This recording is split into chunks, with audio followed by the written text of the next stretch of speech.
I want to preface this by saying that I realize Sarah Palin is just a distraction, that there's probably no intent to actually put her in a position of power, and that she's just part of the puppet show.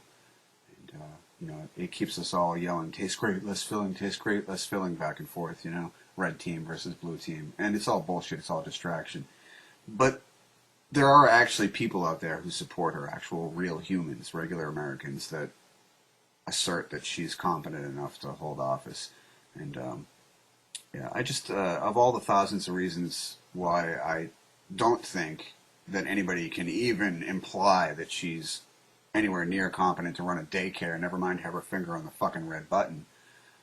I found out something new, something that the liberal media has not told me at all. Go figure. So here goes.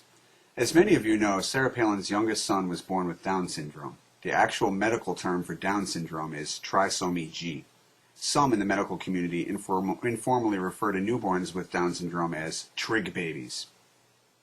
Trisomy G, TriG, TriG baby, TriG Palin.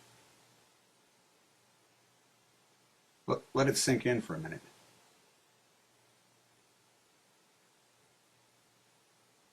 Trisomy G is what Sarah Palin's son was diagnosed with long before he was born, as admitted by Palin herself in quite a few interviews. She apparently hid this information from everyone, including her own family, for as long as she could. Once he was born, there was no more hiding it because TriG babies have a very distinct cranial deformity. Palin's youngest daughter was the first in the family to figure it out. While in the recovery room, she was quoted as saying she looked at TriG and said, "He looks like he has Down syndrome."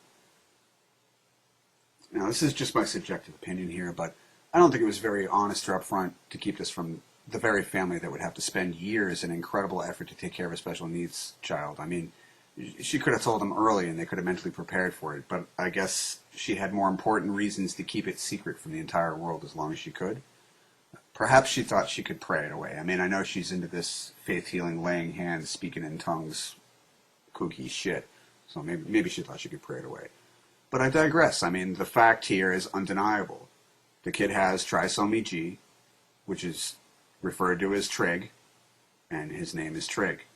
Please, spare me the bullshit about TriG's Norse meaning. I mean, to assert that she didn't name this baby after the disease is to assert that not only is it a mathematical impossibility of all the hundreds of thousands and millions of fucking names out there, which TriG is not on the list of all the four-letter random words she could have picked, she just happened to pick the word that was all over the medical records she had. I mean, the stack of medical records she had long before he was born, from the diagnosis, from the second opinions, from the third opinions, all this paperwork with TriG written all over it, with Trisomy G written all over it. You try to tell me that she's that flaky that she didn't make the connection when she picked the name TriG. Some conservative douchebag tried to argue with me about this, and he tried to nitpick, and then he tried to claim the kid's name was spelled with two G's, and it's spelled different than the disease. And no, it's spelled with one G. The Norse word is not spelled the same way. There's like a Y in it or something. Yeah, so you're going to assert that she's that flaky. No. What I think probably happened was that she was talking to a nurse, and the nurse told her, "Yeah, we affectionately call them TriG babies." And Palin went, "TriG baby? That's really cute. I'm going to name him TriG baby." Completely oblivious to how fucked up that is.